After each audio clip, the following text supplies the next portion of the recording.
भागीरथी नदीच्या तीरी तेजपूर नगरीत पूर्वी ऋतंभर नावाचा राजा होता.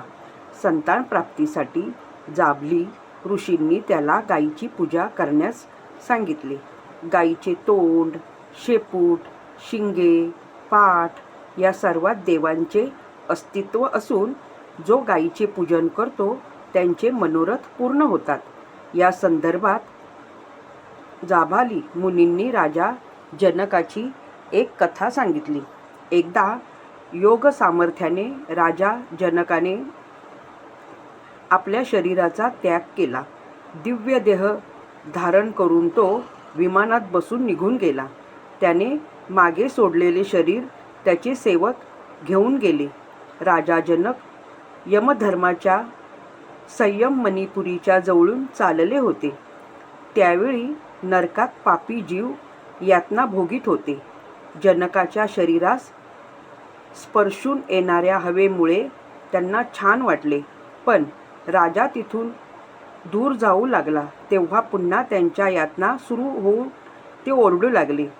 जनकाने तेथून जाऊ नये अशी याचना करू लागले. त्या दुःखी जीवाच्या करुण हाकांनी जनकाचे मन हेलावले. आपल्या इथे असण्याने जर एवढे जीव सुखी होत असतील तर आपण येथेच राहावे, हाच आपला स्वर्ग असे वाटून जनक तेथेच नरकाच्या दाराशी थांबला. धर्मराज यम तेथे आल्यावर जनकाला त्याने पाहिले व म्हणाला, आपण तर श्रेष्ठ धर्मात्मा, आपण इथे कसे?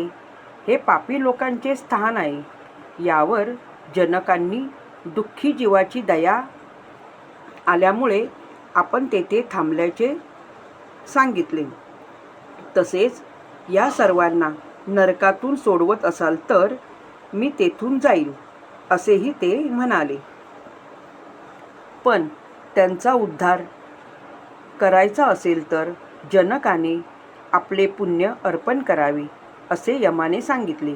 जनकाने तसेच करताच सर्व पापी जीव नरकातून मुक्त होऊन परमधामास निघाले. मग जनकाने यमधर्मास विचारले, धार्मिक मनुष्य येथे येत नाही, मग माझे इथे येणे का झाले?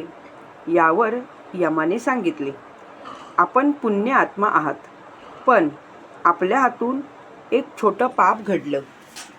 एकदा एक गाय चरत होती.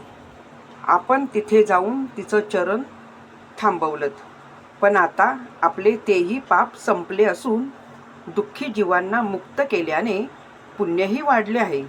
हे ऐकून यमराजास प्रणाम करून राजा जनक परमधामास गेला.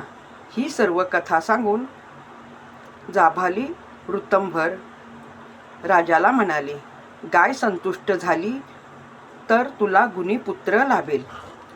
कथा आवडली असेल लाईक करा, शेअर करा, सबस्क्राईब करा, कमेंट करून नक्की कळवा. खुश रहा, आनंदी रहा. धन्यवाद.